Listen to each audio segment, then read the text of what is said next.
여러분은 가장 영향을 받는 것이 어떤 것입니까? 아니면 여러분에게 가장 많은 어떤 행동의 원인을 결정하는, 선택하는 것에 중심을 잡는 것은 어떤 것입니까? 오늘 우리는 시편 말씀, 많이 듣던 시편 1편 말씀을 볼 텐데, 시편 1편이 보통 우리가 인생의 노래라고 하잖아요. 저도 개인적으로 시편을 보면 참 많이 공감이 됩니다. 우리 인생이 담겨 있기 때문입니다. 그러나 시편이 약 1000년 동안에 지어진 노래들을 모아놓은 그런 성경이라는 것을 사람들은 잘 모릅니다. 시편에 보면 모세 때 노래했던, 모세가 기원전 한 15세기 정도, 그리고 포로 기환이 한 기원전 5세기라면 약 1000년 동안에 하나님 앞에 자신의 삶을 노래하고, 억울했을 때 노래했고, 힘들었을 때, 고난이 있을 때 기도했고, 그때 받았던 은혜들을 모았던, 어떻게 보면 1000년 동안의 찬송가라고도 볼 수 있는데, 이 1000년의 시간 동안에 우리 성도들 교회에게 주시는 하나님의 그 메시지가 무엇인가? 시편이 1편부터 150편까지 있잖아요. 그 중에서 1편이 가지는 의미는 굉장히 중요합니다.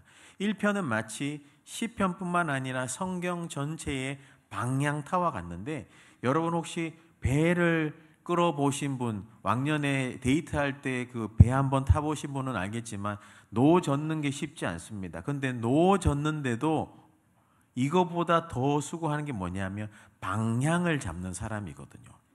열심히 노를 젓지만 땀을 펄펄 흘리지만 방향을 잡는 사람은 땀이 하나도 안 나요. 이것만 조정하면 되거든요. 하지만 이 사람이 노 젓는 사람보다 중요한 이유는 방향을 잘못 잡으면 헛된 수고가 됩니다. 방향을 잘 잡아야 내 흘린 땀이 바른 목적지를 향해 갑니다. 시편 1편은 시편 1편부터 150편 전체를 향한 방향타와 같습니다. 어찌 보면 더 확대해서 보면 인생이 담겨진 우리 성도들의 삶에 어떤 것이 과연 하나님이 원하는, 시편 전체의 주제가 행복한 인생이지 않습니까? 어떤 인생이 행복한 인생인가? 여러분 어떤 것에 영향을 받고 계십니까? 어떤 인생으로 행복한 인생 살고 싶습니까? 시편 1편의 그 방향타의 말씀을 통해서 내 삶을 좀 돌아보십시다. 내가 과연 어디에 영향을 받고 있고, 어디에 뿌리 내리고 있고, 어떻게 나아가고 있는가?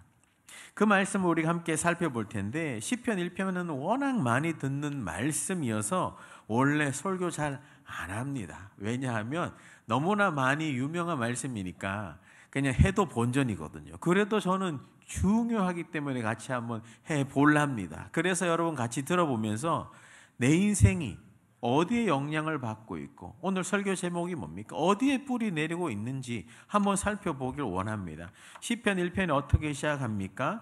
복이 있는 사람은, 이거를 원문의 의미를 살리면 이게 감탄사거든요. 이런 거하고 좀 같습니다. 아, 이런 인생이 얼마나 복된가. 그래, 제가 1부 때는 요거보다 좀 더 작게 했습니다. 왜냐하면 1부 예배 오신 분들은 다 양반이셔가지고 점잖으시거든요. 2부는 좀 달라요.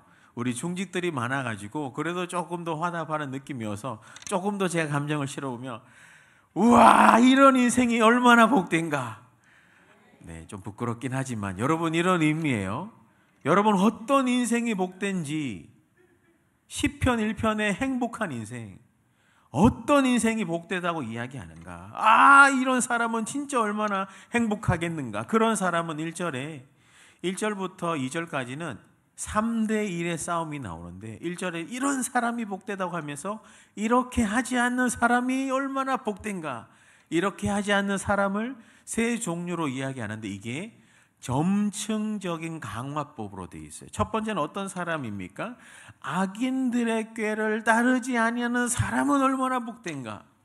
악인들의 꾀라고 하는 것은, 이게 원문적으로는 악인과 상담하다 이런 뜻입니다. 이 사람이 겉으로는 악인인지 아무도 드러나지 않아요. 그 속이 시커먼 사람이 있잖아요. 겉으로는 빵을 주는 것 같지만 그 빵에 독이 들어가 있는 것처럼, 이 악인들의 말을 듣고 그것에 영향을 받는 사람, 이런 사람, 이렇게 악인들과 상담하고 그 길을 따르는 사람, 안 되는 거죠. 그 길을 따르지 아니할 때 복되다라는 겁니다. 여러분은 어떤 선택의 기로에서 누구와 어떤 말을 듣고 어떤 영향을 받습니까? 여러분 겉으로는 좋아 보이지만 그 속에 진실함이 있는지 살펴봐야 하는 것입니다. 악인들의 꾀를 따르면 안 된다라고 이야기합니다. 이 꾀를 따르다라는 말은 아직은 돌아올 기회가 있는 겁니다. 갈팡질팡하는 거예요. 어떤 문제가 있을 때 누구의 영향을 받느냐 갈팡질팡하는데, 이제는 두 번째로 악인들의 꾀를 따르지 아니하고 좀 더 강화되어서 죄인들의 길에 서지 아니한다. 이미 섰다라고 이야기합니다. 처음에는 따를까 말까 고민인데 이제는 섰어요. 이제는 돌이킬 기회가 없는 겁니다. 이미 섰다라는 겁니다. 죄라고 하는 것은 하마르티아라고 해서 관역을 벗어났다. 하나님께서 설정하신 삶의 목표나 방향에서 벗어났다라는 거죠. 여러분, 하나님이 정한 그 길이 의로운 길일진데 하나님이 정해놓은 길에서 이미 벗어난 겁니다. 이게 원문에 보면 지금 정도 바른 길에서 벗어나 비틀거리며 걷고 있다는 겁니다.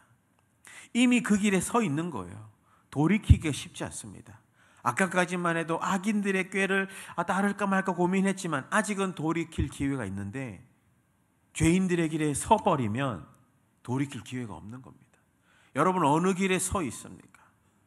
어느 길로 가고 있습니까? 그런가 하면 세 번째는 더 강화된 이미지, 오만한 자의 자리에 앉지 아니하고. 오만한 자라고 하는 것은 조롱하다, 침뱉다라는 겁니다.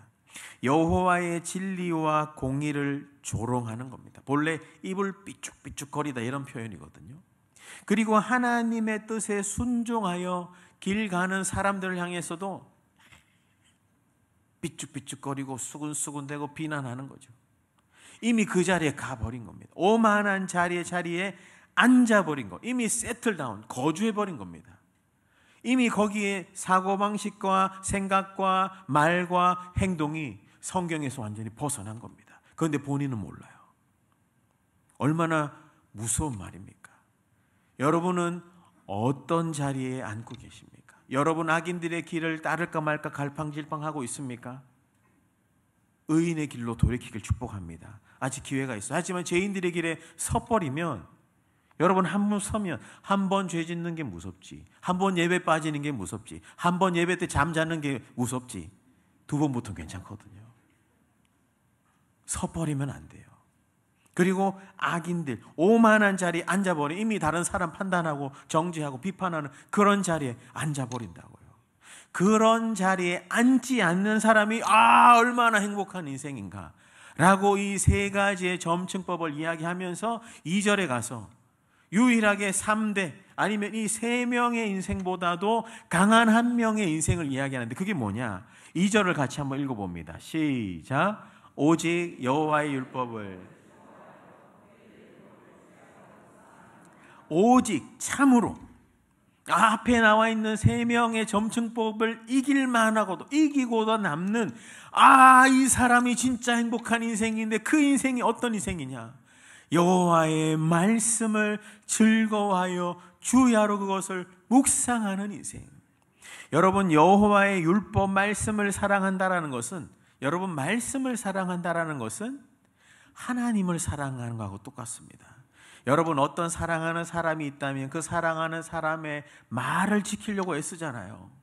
왕년에 여러분 혹시 그런 말 들어봤는지 모르겠습니다. 저 별하고 달 좀 따주시면 안 되겠어요? 그러면 그 사랑에 미친 남정네가 별 따러 가잖아요. 사랑하니까 그래요. 여러분 하나님을 사랑하십니까? 대답 한번 해보세요. 하나님을 사랑하십니까? 그럼 하나님께서 하신 말씀도 사랑하는 게 맞습니다. 하나님을 사랑한다고 하면서 말씀은 전혀 가까이 하지 않고 보지도 않고 귀찮아한다면 하나님을 사랑하는 게 아닙니다. 가식입니다. 배신입니다. 여러분 하나님을 사랑하십니까? 그럼 하나님 말씀을 사랑하십시오. 말씀을 지키려고 힘쓰십시오. 오만한 자리에 앉지도 마시고, 죄인들의 길에 서지도 마시고, 악인들의 꾀에 갈팡질팡하지도 마시고 말씀에 뿌리 내리십시오. 하나님의 말씀에 뿌리 내린 인생이 얼마나 복된 인생인가. 하나님을 사랑하는 자는 하나님의 말씀을 사랑하는 겁니다. 보통 이 말씀, 토라, 율법이라는 말 자체가 방향을 모르는 자들에게 바른 방향을 지시해 주다라는 뜻입니다. 말씀이 우리에게 그런 기능이 있습니다. 말씀 자체가 인생의 방향을 모르는 우리에게 바른 방향을 알려주는 겁니다. 여러분, 왼쪽으로 가려면 왼쪽 깜빡이를 켜죠. 오른쪽으로 가려면 오른쪽 깜빡이를 켜죠. 뒤로 하려면 뭐 쌍깜빡이를 켭니까? 어디로 갈지 방향을 알아주는 것처럼 우리 인생이 어디로 가는 것이 가장 행복한 인생인가, 복된 인생인가, 인생의 지시등이 말씀이라는 겁니다. 내비게이션이 말씀이라는 거예요. 말씀을 사랑하고 말씀 안에 뿌리 내리고 말씀을 따라가야 되고 말씀에 서야 되고 말씀 위에 앉아야 되는 겁니다. 그 인생이 가장 행복한 인생. 옆에 분에게 한번 이렇게 표현해 봅시다. 가장 행복한 인생.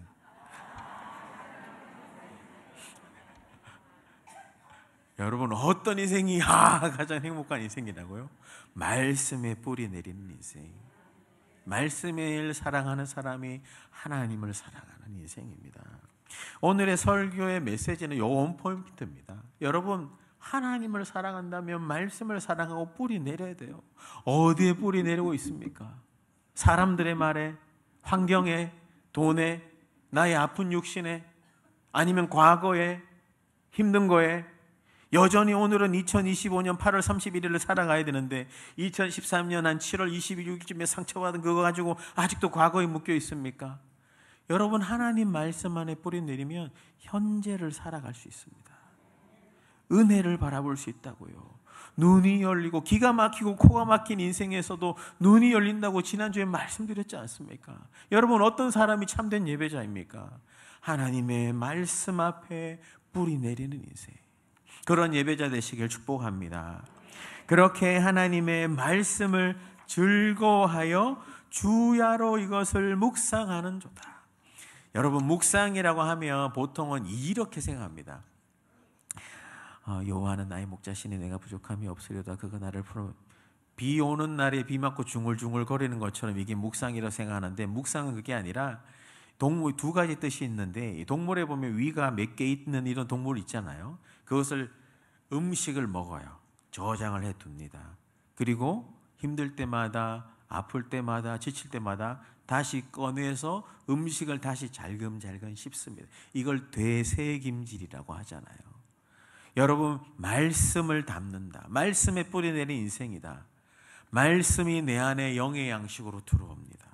하루아침에 아침에 있는 것이 아니라 그날의 말씀을 내게 뿌리 내리고 점심때도 꺼내봅니다. 밥 먹었으니까 영의 양식 꺼내봐야겠죠. 3시에도 꺼내봅니다. 지칠 때니까 또 꺼내보겠죠. 또 힘든 사람 만나기 전에도 꺼내봅니다. 믿지 않는 가정 가운데 가기 전에도 꺼내봅니다. 몸이 아프고 오늘 병원 가서 검사 맡아야 되는데도 꺼내보는 거예요. 꺼내보면서 여호와는 나의 힘이시구나, 나의 목자시구나. 그 말씀을 때마다 시마다 되새김질하는 겁니다. 그래야지 내가 살아날 수 있죠. 그걸 위해서 암송도 하고 정독도 하고 통독도 하고 하는 거예요. 나중에 기회가 되면 바이블 아카데미 때 성경 묵상 강의 제가 열면 다 여러분 들으세요. 구체적으로 말씀드릴게요. 이렇게 되새김질 하다는 뜻이 있고, 또 하나는 잘 모르는데 으르렁거리다라는 말이 있어요. 으르렁거리다. 여러분, 언제 으르렁거리나요? 동물 예를 들어 사자라고 칩시다. 사자하고 사자 군락이 이렇게 있어요. 음식이 있어요.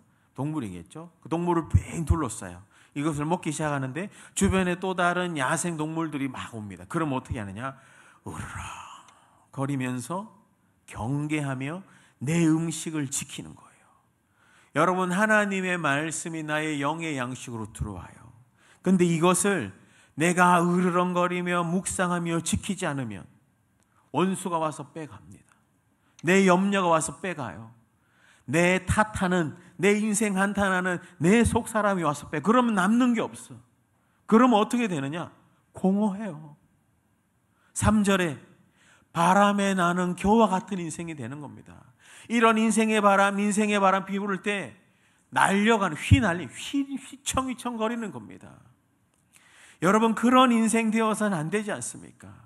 여러분, 하나님의 말씀을 사랑한다면 그 말씀 앞에 뿌리 내려서 으르렁대고 되새김질하여 말씀이 내 인생의 체화가 될 수 있도록 말씀 안에 붙어 있어야 하는 것입니다. 그게 참 예배자라는 겁니다. 이걸 어떻게? 주야로. 주야는 밤낮이라는 뜻보다 평생 동안, 일생 동안 하나님의 사람들, 예배자가 해야 될 것은 말씀에 뿌리 내리는 겁니다. 어제보다도 오늘도 주님께 가까이 가기를 원하십니까? 말씀에 뿌리 내리십시오. 과거의 아픔보다 오늘 회복되길 원하십니까? 말씀에 뿌리 내리십시오. 몸이 아파도 절망보다 소망 갖고 싶습니까? 말씀에 뿌리 내리십시오. 성경의 말씀에 뿌리 내는 것. 그래서 신앙생활은 말씀 하는 겁니다. 기독교는 말씀 빼면 시체라는 말이 여기 있는 겁니다. 여러분, 말씀에 뿌리 내리고 하나님의 말씀을 사랑하고 그의 안에 거하는 자가 참 예배자라고 이야기하는 겁니다. 그는 어떠냐? 3절에 보면 시냇가에 심은 나무가 철을 따라 시절을 쫓아 과실을 맺으며 잎사귀가 마르지 아니함 같으니. 팔레스틴에는 건기와 우기가 뚜렷합니다. 건기 때는 비가 하나도 안 와요. 우기 때 집중적으로 옵니다. 그래서 하루에 막 60cm가 오기도 합니다. 그렇게 될 때 막 광야에 강물이 생기는 겁니다. 그때 있다가 없다가는 인생이 아니라 시냇가에 심은 나무는 늘 졸졸졸 흐르는 시냇물이지만 거기에 뿌리 내리니까 어떻습니까? 잎사귀가 풍성한 겁니다. 윤기가 자라르 흐르는 겁니다. 아침마다 새벽 이슬, 아침 이슬은 아닙니다. 새벽 이슬이 맺혀지는 거예요. 하나님 안에 뿌리 내린 인생은 하나님이 주신 양분으로 풍성한 겁니다. 그게 시냇가에 심은 나무 같은 인생이라고 이야기하는 겁니다. 그가 하는 모든 일이 다 형통하리로다. 거칠 것이 없이 앞으로 돌진하다. 하나님 안에 있는 인생은 인생에 어떤 거치는 돌이 와도 그게 거침이 되지 않습니다. 능히 이겨낼 수 있습니다. 인내할 수 있어요. 이겨낼 수 있다고요. 그래서 어떤 거치는 돌이 와도 거침없이 앞으로 주님을 향해 더 가까이 갈 수 있는 겁니다. 이런 사람이 말씀에 뿌리 내린 인생, 행복한 인생이라고 이야기하는 겁니다. 돈이 많다고 행복한 게 아니라, 건강하다고 행복한 게 아니라, 내 원하는 기도가 다 응답됐다고 행복한 게 아니라, 성경에서 방향타처럼 시편 1편 중심에서 얘기하는 이런 인생이 행복한 인생은 하나님과 그 말씀 안에 뿌리 내린 시냇가에 심겨진 나무 같은 인생이라고 이야기하는 겁니다. 여러분, 이런 행복한 인생, 행복한 예배자 되길 축복합니다. 그렇게 되지 않으면 어떻게 되냐? 4절에 보면 악인은 바람에 나는 겨와 같도다. 시냇가에 심겨온 나무는 항상 푸르고 때마다 열매를 맺지만 뿌리가 땅속 깊이 갇혀 있으니까요. 하지만 악인들은 죄인들의 길에 서고 악인들의 길을 따르고 오만한 자리에 자리 않고 말씀을 가까이 하지도 않고 하나님을 사랑한다고 하면서도 말씀을 읽지도 않고 이런 사람들은 결국은 어떻게 어떤 문제가 다가오며 휘청휘청거린대요. 바람에 나는 겨. 예전에 농사 지으신 분은 겨가 어떤지 알지 않습니까? 알갱이는 모아서 창고에 넣지만 겨는 털어서 날려보내는 겁니다. 그런 수고를 통해서라도 그냥 겨는 날려보내는 겁니다.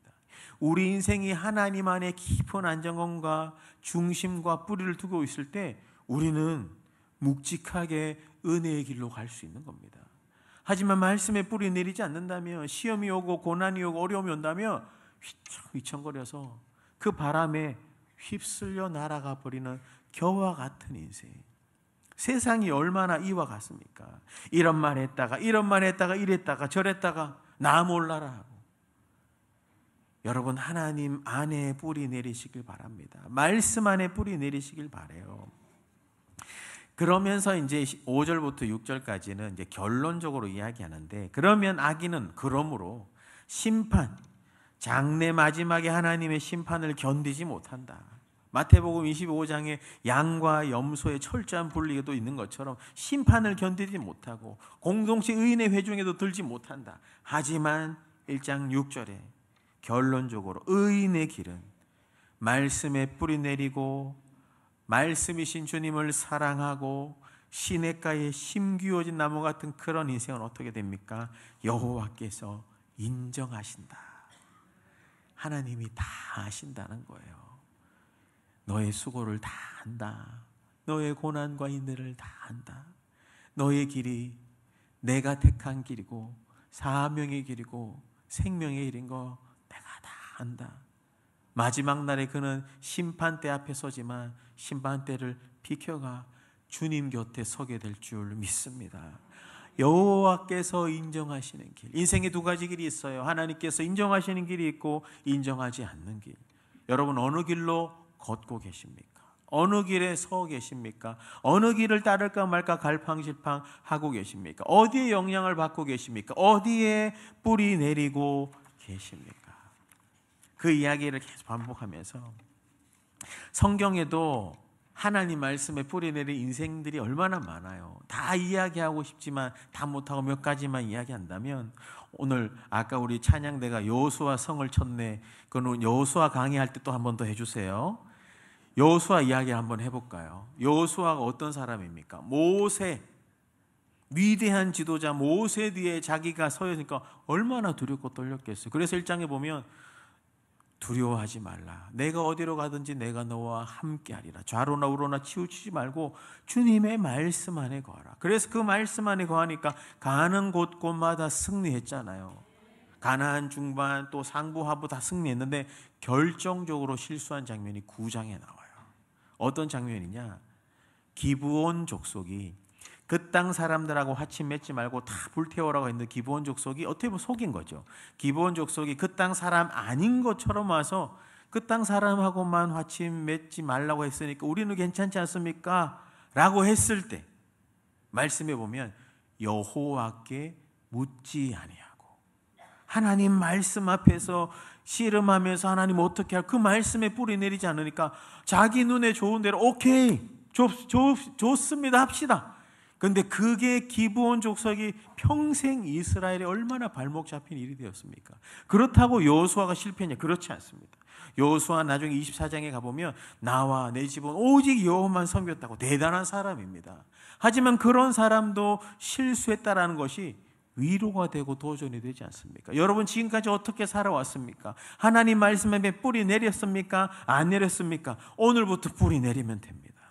오늘부터 그렇게 살면 된다고요. 과거에 절절매고 두려워서 겁내하지 말고 예수 그리스도 십자가 뒤에만 있지 말고 십자가는 이미 하나님이 우리에게 주신 선물이니 그 앞에서 믿음으로 나아가면 된다고요. 손에 쟁기를 들고 뒤돌아보는 자는 어리석다고 했지 않습니까? 느헤미야도 한번 생각해 볼까요? 느헤미야는 성벽을 재건한 사람입니다. 포로 기한에서 현실은 절망이에요. 그런데 성벽을 재건하려고 하니까 산발락과 도비야, 이름만 들어도 굉장히 산발라스럽고 도비야스럽잖아요. 나쁜 사람 같잖아요. 산발락, 도비야, 게셈 이런 사람들이 그거 해서 아무 소용이 없다고 제일 처음에는 막 무시하고 그랬습니다.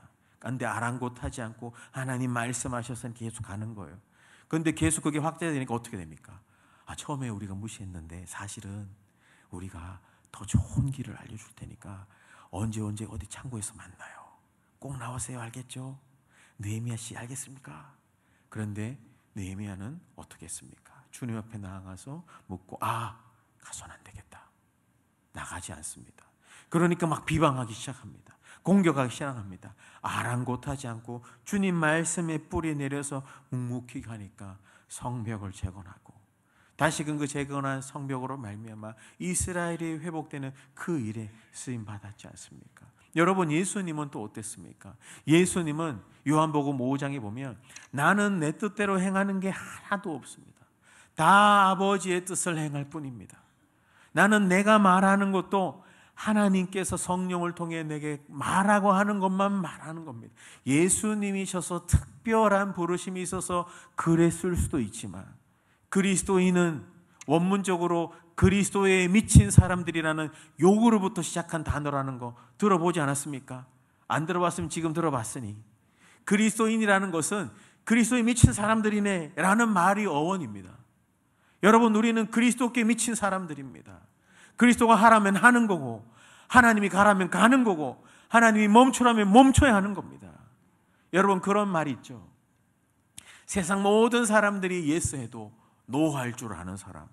어떤 유명 기업이 광고하면서 이런 사람을 뽑겠다고 했는데 여러분 세상이 다 예스해도 주님이 노하면 우리는 노해야 되는 사람입니다.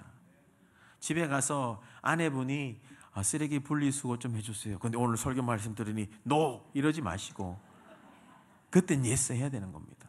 하나님이 예스하면 하는 겁니다. 그러니까 제가 또 한번 설교할 때 그런 얘기 했죠. 교회는 다수결의 원칙이 무조건 적용되는 곳이 아닙니다. 민주주의가 있는 곳이 아닙니다. 교회는 신본주의예요.